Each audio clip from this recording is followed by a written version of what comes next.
All right, so I do have more to say on the 2015 remake of Cinderella. Some notes about it, some notes comparing it to the other, some overall notes. We're going to cover them all here.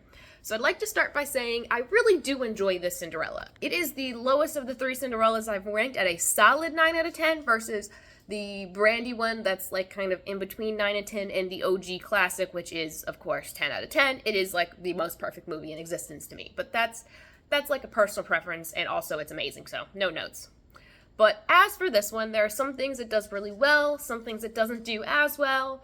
Overall, to talk about the movie itself without comparing it to the 1950s or the Brandy's, the set design's beautiful. The colors are bright and brilliant and vibrant, and it really works in this like colonial Victorian setting. Maybe actually older than Victorian probably, but this really like older colonial is probably the right time frame. Kind of 1700s, I guess, vibes. I really enjoy it. Most of this character designs and the outfits are very much in line with her time frame. You can tell that there's definitely this like push to have like Cinderella herself be kind of like modern beauty, as well as some of the other characters. Like they have this level of modern beauty to them, but instead of taking away or drawing away from the setting, it really adds to it, and I think it's a beautiful movie. Gorgeous, thoroughly amazing. I really like how they really have a very solid moral in this, which is being kind and brave and things. So that's really nice. I do enjoy that. It's not a musical. She does sing. She has a good singing voice. She sings, well, not original songs, but songs that are, the first Cinderella movie they're in, as well as paying homage to some of the earlier songs. It is all around a gorgeous scene, and there's really is a sense of scale to this. Like, they have a lot of characters in these scenes in the backgrounds, kind of play up the setting. And Cinderella looks pretty ragged. Like, she still's, like, beautiful or whatever, because it's a movie, of course she needs to be beautiful. But, like, they really try and emphasize that she is not as clean. She's dirty. She's a working girl compared to, like, her sisters, especially, whose hair is always shiny and made up, and hers is pulled back in, like, a bun or whatever. So I thought that, like, all of those things, gorgeous, wonderful, amazing. Overall plot, beautiful, amazing. I loved it. But what I really want to talk about, I'm trying not to just compare it to the OG, but it's a remake. It has to be compared to the OG.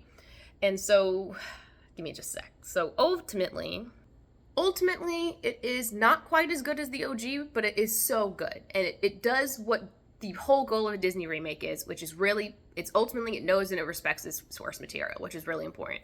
My first note is on the mice. It is actually one of my most important notes. The mice are still the hero of this story. Like, Cinderella's obviously the hero, the prince is a hero, like, there's heroes, but, like, it is the mice again. The mice save the day in the OG Cinderella. They get her out the tower. In this one, they don't talk, but they do everything they need to make sure she gets to meet the prince. It's implied that they help her. You have several scenes where you, like, see them and Lucifer kind of having it out. And so it's, like, kind of, instead of having them talk when they're mice in a live-action movie and, like, awkwardly animating them into speaking, they let them not speak, but still be intelligent mice and play major roles in this movie, especially at the end. But throughout, they are her friends. She talks to them.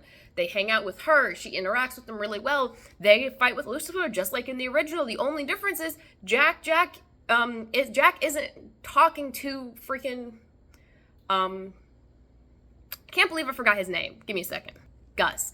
Jack isn't talking to Gus. Neither of them are talking, but they're there. Like, they're present. They're involved in the story. Like, but not obviously. Like, she had animal sidekicks, and so she didn't cut them out, but they also didn't awkwardly live action animate them like they did in Little Mermaid, where they look really dumb when, like, they're literally animals. Like, not like even like Lion King, like they're animated people, the animals. Like, these are straight up animals. They look like mice. They look like I could find these guys in a pet store, but they still interact with the plot, and they, like, are super involved, and I think that's wonderful.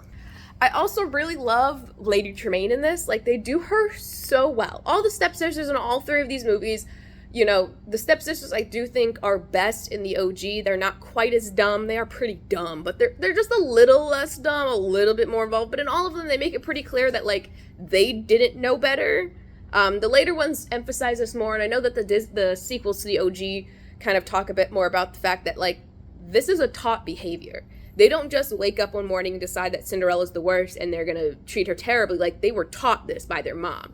And so, the movies make a point to, like, yeah, these girls are stupid, and of course they listen to what their mom says.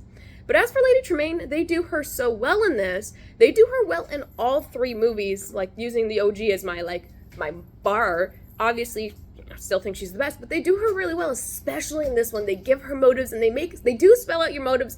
Kind of treat the audience like they're a little dumb at times, but like they spell out her motives.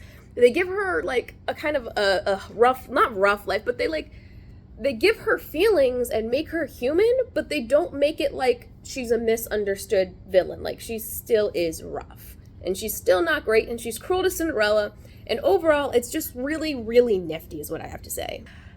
The one thing, it's like, since this is like a full-length, modern, live-action movie, there are some really gorgeous cinematic scenes, and the one scene that I think they add to this that is the one thing, the specific scene that really goes above and beyond even the original, is the confrontation between Lady Tremaine and Cinderella in the tower. Confrontation between Ella and Lady Tremaine in the tower. It's cinematic, it's gorgeous, it really hammers home that she is cruel, and it's just gorgeous. Overall, it's beautiful. I love it. I love the story. They do try and fill in plot holes that don't need to be filled in from the original, such as like emphasizing, backstories for certain characters and things like that. But overall, it's a really good movie. I'm going to stick by my 9 out of 10. I did enjoy it.